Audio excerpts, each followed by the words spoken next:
Bonsoir à tous. À la une de ce journal, un cri de détresse retentit depuis l'extrême nord du Cameroun. De nombreuses familles, désormais sans abri, subissent des gigantesques inondations et éboulements de terrain, lesquels provoquent d'importants dégâts matériels et la destruction des plantations. Nous ferons le point en ouverture de ce journal sur une crise humanitaire qui se dessine aux portes du Septentrion. À quelques mois d'une élection présidentielle prévue en 2020 en Côte d'Ivoire, l'ex-président de l'Assemblée nationale, Guillaume Soro, annonce sa candidature. Quel est l'enjeu d'une telle annonce dans ce contexte sociopolitique précis? Pourquoi Guillaume Soro a choisi ce timing lors de son déplacement en Espagne? Analyse et décryptage à suivre dans la page internationale du 20h.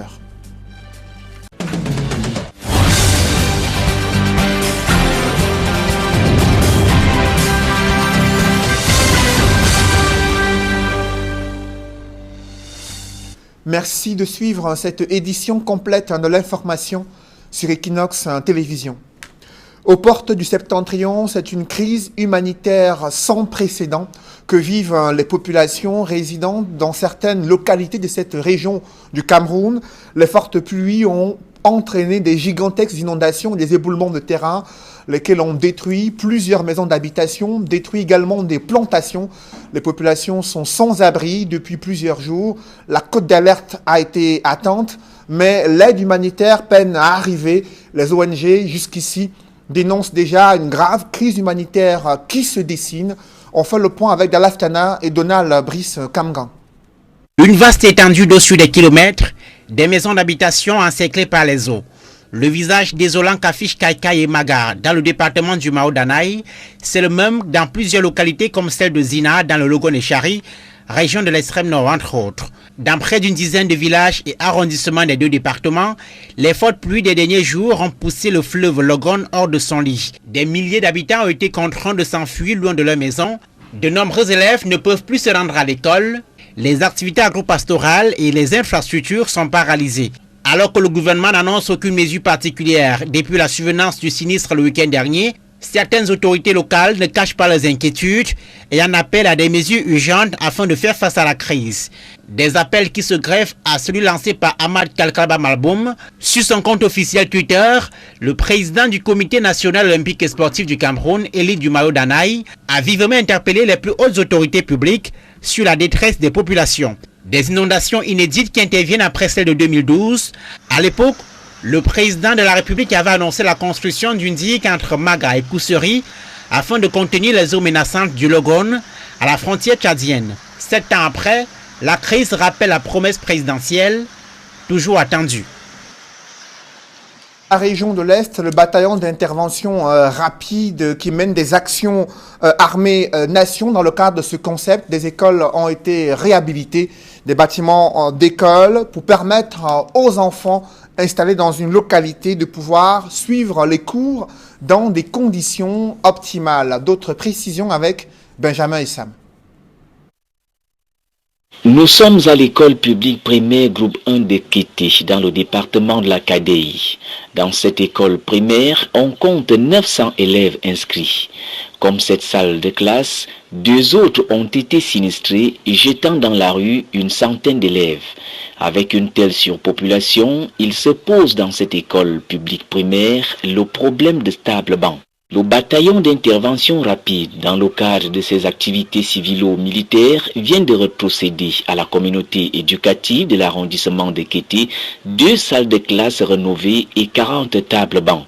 Kété est un arrondissement. Et si vous aviez vu les photos de cette école avant, et vous le voyez ce que c'est devenu après, nous pensons qu'il est juste bon d'investir dans l'éducation. Pourquoi? Parce que c'est la génération future.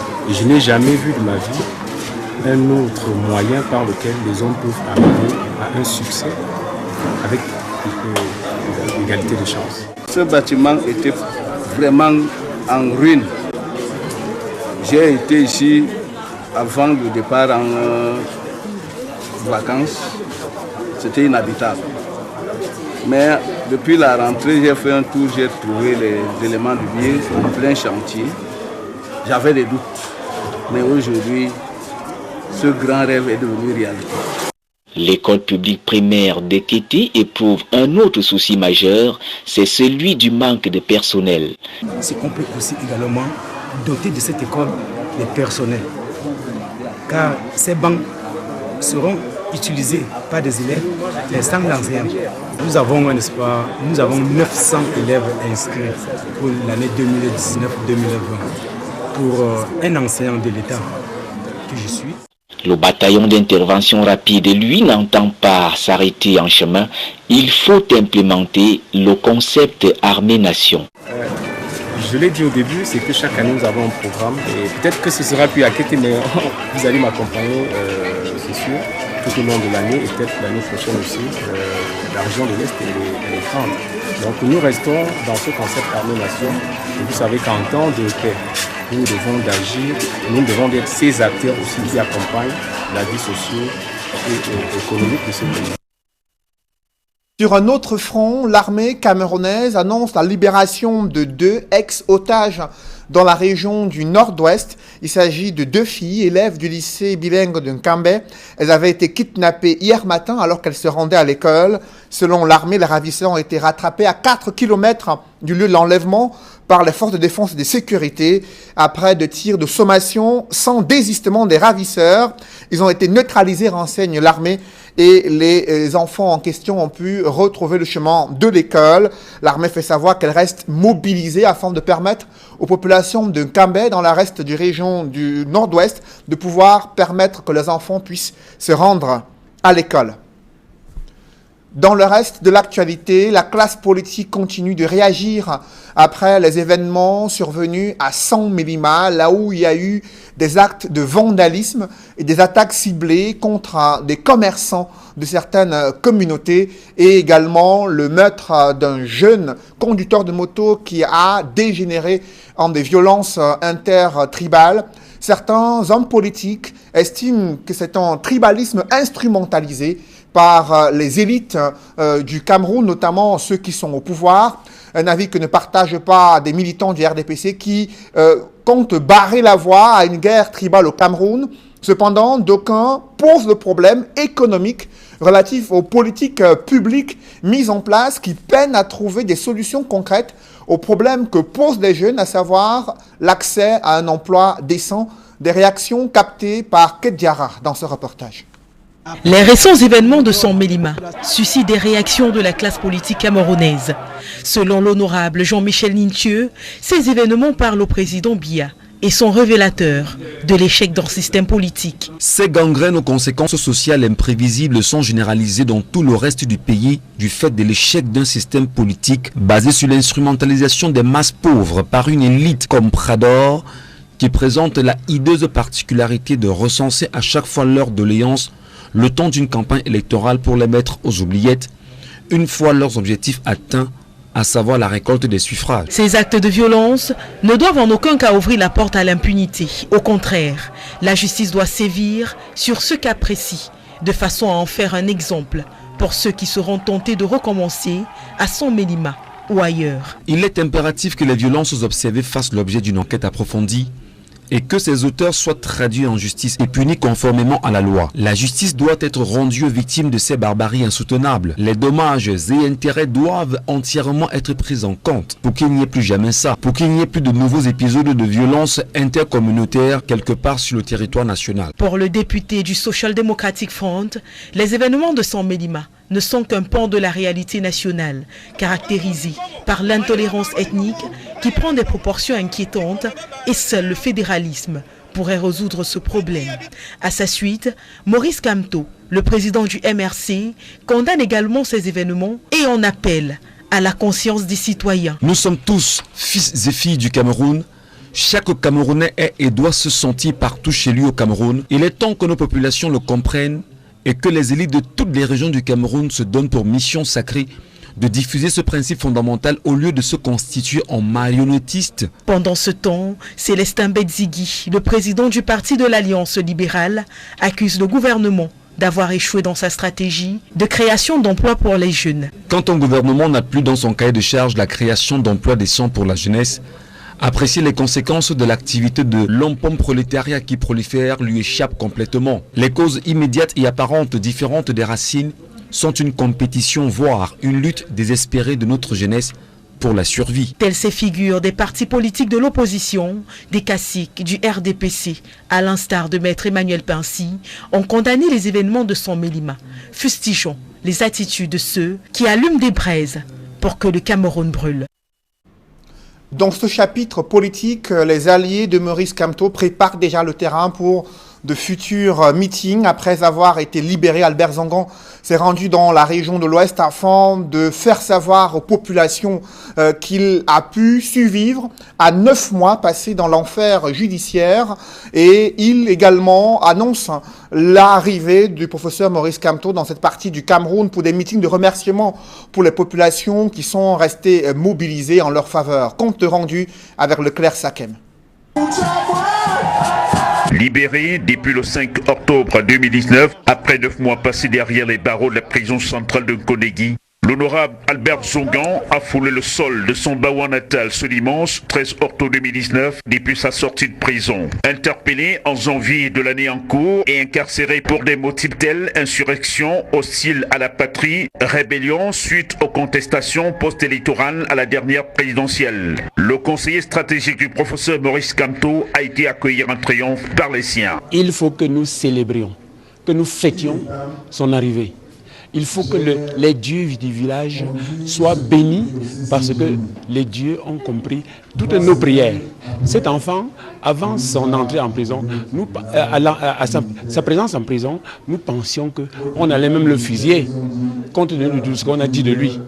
Heureusement, il nous rentrait sain et sauf. C'est pour cela que nous avons organisé cette rencontre pour remercier le Seigneur. Accueilli à sa descente de son véhicule, au lieu dit Carrefour Bâtier par les autres militants de son parti, son cortège sillonne les artères de la ville de Baham avant de prendre la direction de la place des fêtes de la chefferie Bawan, où l'attente du beau monde, arbre de paix et drapeau du Cameroun en main. Dans sa prise de parole, celui qui fait ici partie du conseil des notables donne rappel la symbolique de l'événement. J'ai vécu dans un endroit sale et il a fallu que je vienne pour que mon père me lave, afin que je sois prêt pour les prochains combats.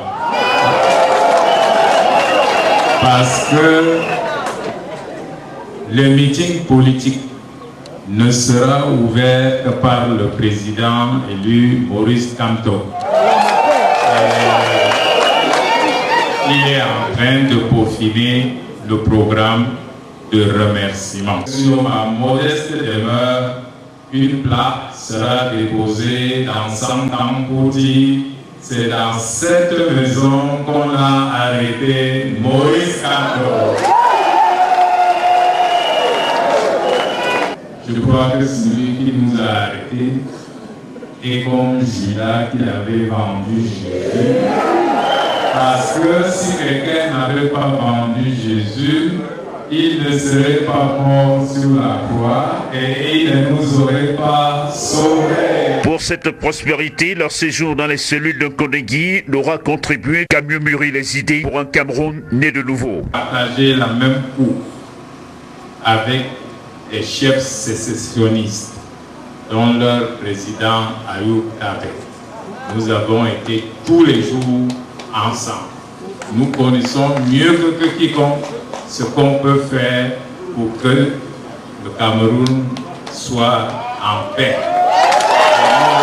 Pour ces retrouvailles, l'honorable Albert Zongan s'est fait accompagner par d'autres ex-prisonniers arrêtés dans le cadre des marches dites blanches.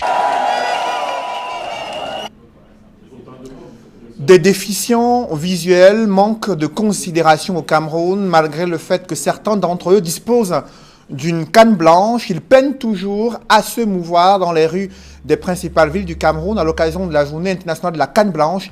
Ils ont tenu à le faire savoir tout en ayant la main sur le cœur pour les populations des régions du nord-ouest et du sud-ouest, des régions en guerre depuis plus de 2 ans. D'autres précisions dans ce reportage avec Eukwa Claude, Michel Ngachou et Mitterrand Dame. Je tends le doigt, l'index vers la chaussée. Ça veut dire que j'attends un taxi. La canne blanche est un outil de communication peu connu du grand public. Une situation qui rend difficile la cohabitation des déficients visuels avec les personnes voyantes. Depuis 18 ans de la célébration de cet outil pour les personnes handicapées par la vue au Cameroun, le constat qui se dégage est clair. Le Camerounais ignore toujours les signes de communication qui l'accompagnent, ce qui de fait crée un déphasage entre les communicants. Ils doivent accorder une attention particulière lorsqu'ils voient quelqu'un porter une canne blanche. Il peut avoir besoin de leur aide pour traverser la chaussée, pour attendre un taxi. C'est ce qui donnera à ces malvoyants et aveugles l'occasion de nous démontrer à travers une sensibilisation sur ces signes qui accompagnent la canne blanche afin de faciliter leur communication et leur mobilité. Je veux traverser la route. Je lève la canne et je tends la main gauche, j'ouvre la paume. Ça veut dire stop. C'est le cas de Catherine Douala. Elle l'utilise en permanence. Sa sœur Julienne lui sert aussi de guide. Déjà, quand elle veut se déplacer, elle m'appelle au téléphone parce que déjà je suis du côté de Niala. Je viens donc, je la tiens la main, je l'accompagne et elle se rend où elle veut partir. Un peu comme les plus de 600 000 personnes déficients visuels au Cameroun, la canne blanche a une place importante car dans la plupart des temps, les personnes valides se rendent coupables du non-respect des droits des personnes handicapées, du code de la route, des règles de sécurité routière en matière de protection de ces personnes handicapées. Pour lutter à sa manière contre ces problèmes, l'ONU a institué depuis 50 ans la journée du 15 octobre comme journée internationale de la canne blanche. Et cette année, 18e du genre pour le Cameroun, le thème est en accent sur la crise anglophone et les victimes déficients qui vivent dans cette zone. Vous savez que depuis quelque temps, le Cameroun traverse des moments difficiles dans le nord-ouest et le sud-ouest.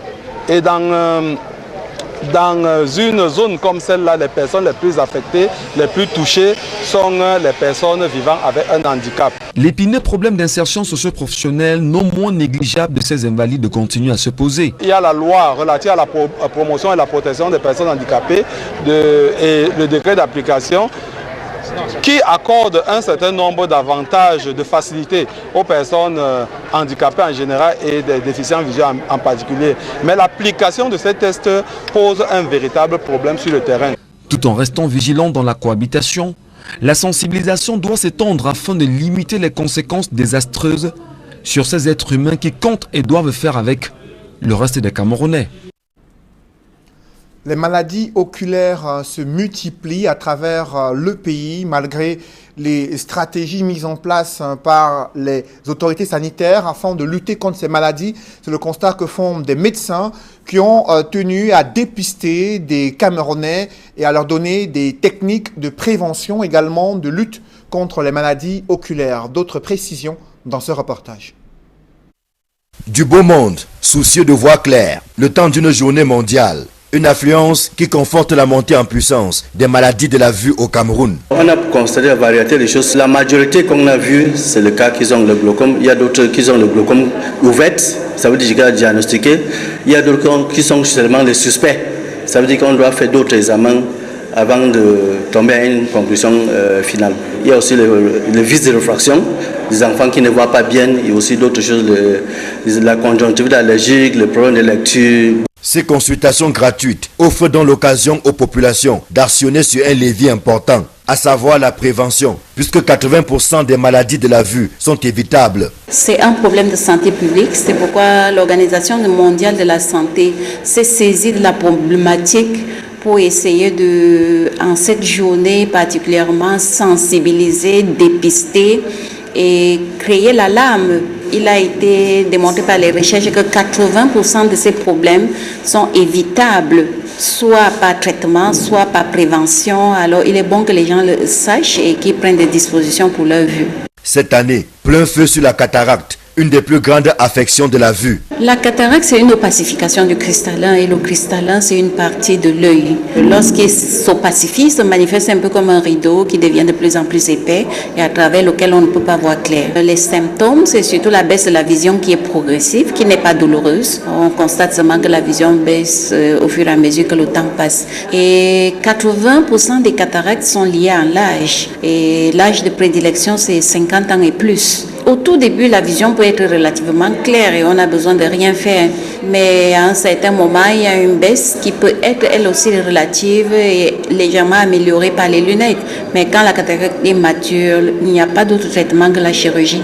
À travers ces consultations gratuites, le service d'ophtalmologie de l'hôpital presbytérien joue ainsi sa partition dans la croisade que mène le gouvernement contre les maladies oculaires. Le message qu'on passe, c'est faites vos check-up, faites-vous dépister le plus tôt, soignez-vous le plus tôt, faites la prévention. On dit qu'est-ce qu'il faut prévenir, comment il faut prévenir. Dans les journées portes ouvertes comme celle-ci, on fait le dépistage des gens pour essayer de donner leur statut.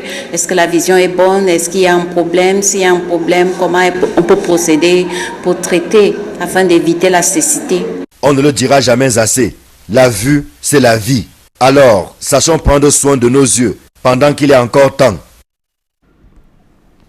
Après 8 ans de turbulences dans un ciel hautement concurrentiel, l'étoile du Cameroun peut-elle encore briller? Camerco mise sur une nouvelle perfusion financière de près de 3 milliards de francs CFA négociés entre les banques du Cameroun et le gouvernement. Cependant, les experts estiment que c'est un pari risqué. Ce régime de perfusion financière observé depuis plusieurs années est loin de convaincre des experts. Ils estiment que le modèle de gestion tel que conçu pour Camerco est programmé pour échouer tant que l'État du Cameroun reste le seul actionnaire. Analyse et décryptage dans ce reportage de Joël Lessengue et Ike Cyril. Camerco au bord du gouffre, au point de susciter la négociation d'un concours bancaire à contracter au profit de la compagnie aérienne camerounaise. Une énième perfusion pour maintenir l'entreprise en vie.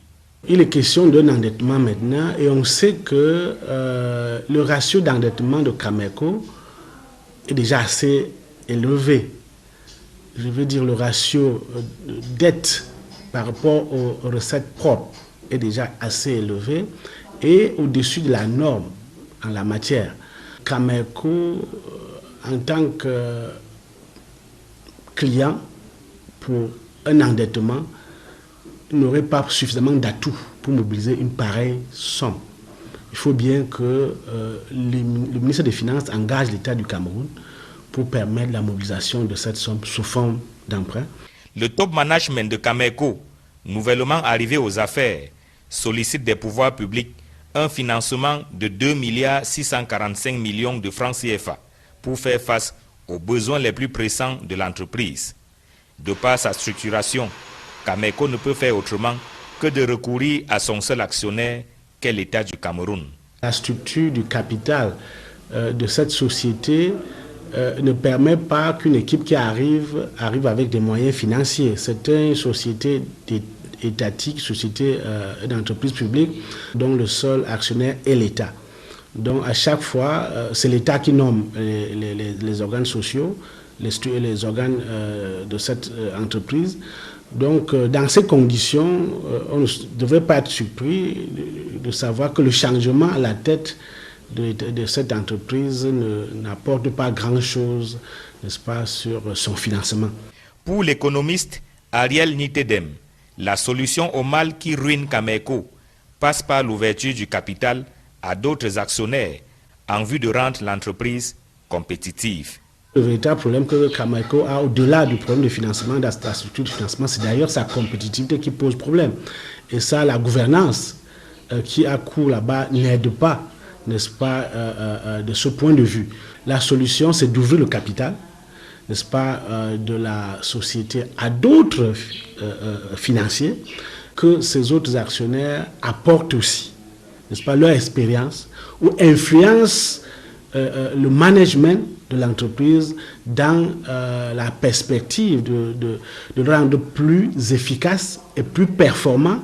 C'est dire que même si les 2 645 millions de francs CFA dont la nouvelle direction de l'entreprise a besoin maintenant sont trouvés, Camerco volera toujours très bas. Dans l'escale internationale, le fauteuil présidentiel en Côte d'Ivoire est dans le viseur de Guillaume Soro. ex-président de l'Assemblée nationale de la Côte d'Ivoire. Il vient d'annoncer sa candidature à la prochaine élection présidentielle prévue en 2020. Il était face aux Ivoiriens en Espagne. Il a également évoqué de nombreux problèmes qui se posent depuis qu'il se lance dans une campagne à travers son pays et dans la diaspora ivoirienne. Comment comprendre un tel timing à quelques mois de l'élection présidentielle prévue en Côte d'Ivoire en 2020? Explication avec Nadine Yambou. C'est désormais officiel. Guillaume Soro est candidat à l'élection présidentielle de 2020 en Côte d'Ivoire. Il met ainsi fin à de longs mois de suspense. Barack Obama était président à 47 ans. Moi-même, mon âge veut dépasser un peu. Donc, on n'a qu'à faire vite les élections, je vais être président. Au cours d'une réunion de sa famille politique depuis Valence en Espagne, Guillaume Soro dévoile sa feuille de route pour la Côte d'Ivoire, secouée par de multiples crises durant ces 20 dernières années. Nous allons aller à la création du GPS, Génération de Peuple Solidaire. On va donner le GPS aux Ivoiriens. Les Ivoiriens n'ont qu'à écrire le GPS. Le meilleur des Ivoiriens qui va écrire le GPS, nous on va prendre. Parce qu'il n'y a pas meilleure procédure pour trouver des solutions que justement ceux-là même qui sont confrontés aux difficultés. Donc, j'ai demandé que les Ivoiriens sur Internet écrivent le GPS. Dans cette mouvance, l'ex-président de l'Assemblée nationale de Côte d'Ivoire se dessine une carrière politique prometteuse. Il y a des gens qui ne sont pas solides. Dès qu'on leur dit « Ah, mais votre mentor Guillaume Soro, c'est fini, machin », je suis fini quand? Moi là, j'ai encore 30 ans, 40 ans de vie politique devant moi. C'est ceux qui ont plus de 70 ans là qui sont en train de finir. Quelque chose, je n'ai pas commencé. Je suis en train de me chauffer. Entraînement, chauffement. Nous allons aller à la création d'un mouvement citoyen qui va regrouper tous les partis politiques, tous les mouvements soroistes en un. Et nous allons nous mettre en ordre de bataille. L'annonce de cette candidature vient ainsi mettre un terme à toutes les alliances que Guillaume Soro a conclues avec l'actuel président Alassane Ouattara. Guillaume Soro, 47 ans, est candidat déclaré à la présidentielle ivoirienne, à tour été Premier ministre puis président de l'Assemblée nationale. Il démissionne du gouvernement le 8 février 2019 pour se consacrer à ses ambitions présidentielles. De chef rebelle sous Laurent Gbagbo à haute personnalité sous l'ère Ouattara, Guillaume Soro ménage son chemin vers la magistrature suprême de la Côte d'Ivoire. Parlons football dans ce journal. Le calendrier des championnats de football professionnel suscite quelques curiosités avec les participations incertaines de deux clubs, notamment les Astres de Douala et PWD de Bamenda.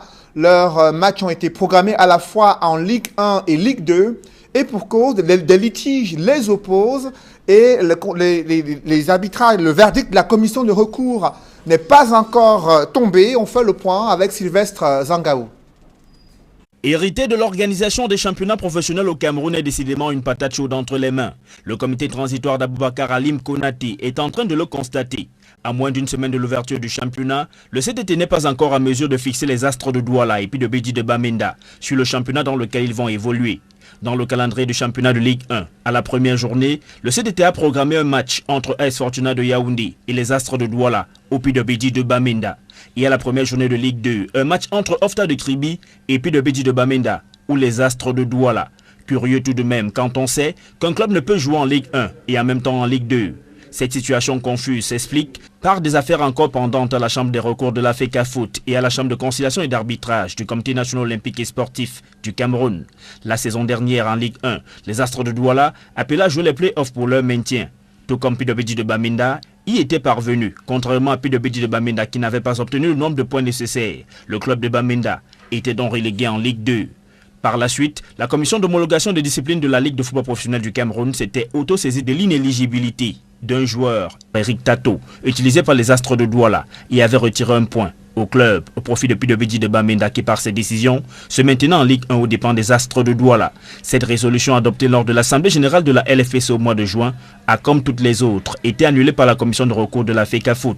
Dorénavant, les Astres, tout comme PWD de Bamenda, réclament leur place en Ligue 1. PWD a saisi la commission de recours de la FECAFOOT et attend le verdict, ce qui n'est pas le cas pour le comité technique transitoire décidé à lancer sa saison le 18 octobre. Nestlé Cameroun contribue à une alimentation saine et abordable et accessible pour tous. C'est à la faveur de la 3e édition du Forum Nutrition de Nestlé Cameroun qui s'est ouvert à Yaoundé. On voit tout cela dans ce public reportage.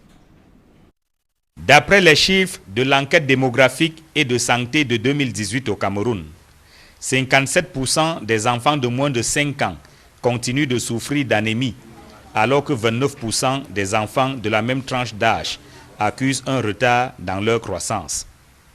Des experts pointent du doigt une malnutrition devenue chronique. Ils appellent à agir en urgence et à passer à l'action. L'entreprise citoyenne Nestlé Cameroun l'a compris. Elle travaille à améliorer l'alimentation des populations à travers le Forum Nutrition rendu cette année à sa 3e édition. On a organisé pour la 3e fois le Forum de la Nutrition parce qu'on est convaincu plus que jamais qu'il faut passer à l'action. Si nous voulons avoir les familles au Cameroun de s'alimenter sainement, nous devrons agir dans le cadre d'une stratégie collective mobilisant les acteurs des secteurs qui sont intéressés à l'alimentation et à la nutrition. Et encore, nous avons pris comme Nestlé, au niveau global, l'engagement d'aider, de contribuer à aider plus que 50 millions d'enfants de mener une vie plus saine. Pour la 3e édition du Forum Nutrition, Nestlé Cameroun expose ses différents produits, le cube Maggi, le lait en poudre Nido, la céréale infantile Cérélac et bien d'autres. Des produits qui traduisent la contribution de Nestlé Cameroun à une alimentation saine, abordable et accessible pour tous. Une alimentation saine est faite à base d'aliments sains. Et les aliments sains sont les aliments qui n'ont pas les toxiques, qui n'ont pas les polluants et autres. Et s'agissant des produits Nestlé, ce que je sais, c'est que Nestlé est une entreprise qui investit énormément dans la recherche, dans le cadre de la production de ces produits. Et la recherche est la clé, n'est-ce pas, pour mettre à disposition les aliments sains. Les stands d'exposition grouillent de monde. Les consommateurs ne cachent pas leur appétit face aux produits de la gamme Nestlé. Vous avez pu écouter les différents panélistes ou bien les différents exposants qui ont présenté Nestlé comme une entreprise qui va vers le succès, qui s'imprègne du souci du consommateur, qui est à l'écoute du consommateur et qui cherche toujours à résoudre les problèmes de consommateurs. Donc en clair, je vais dire que les produits Nestlé, ce sont des produits que le consommateur peut pouvoir acquérir sans toutefois se soucier de la fiabilité. La 3e édition du Forum Nutrition est organisée en prélude à la célébration de la Journée mondiale de l'alimentation. L'initiative de Nestlé Cameroun, qui pose les bases d'une alimentation saine, abordable et accessible pour réduire la faim à l'horizon 2035 au Cameroun, est saluée par les pouvoirs publics.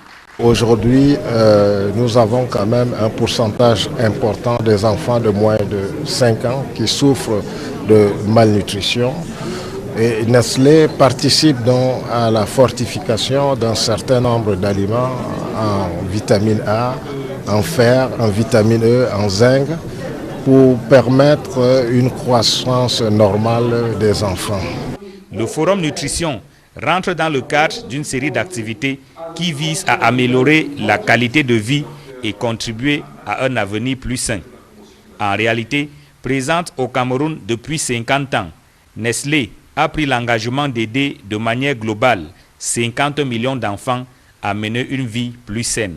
Nestlé, depuis plus que 50 ans, présente au Cameroun, entreprend beaucoup des activités et des actions à améliorer, à contribuer à améliorer les sociétés et les communautés au Cameroun.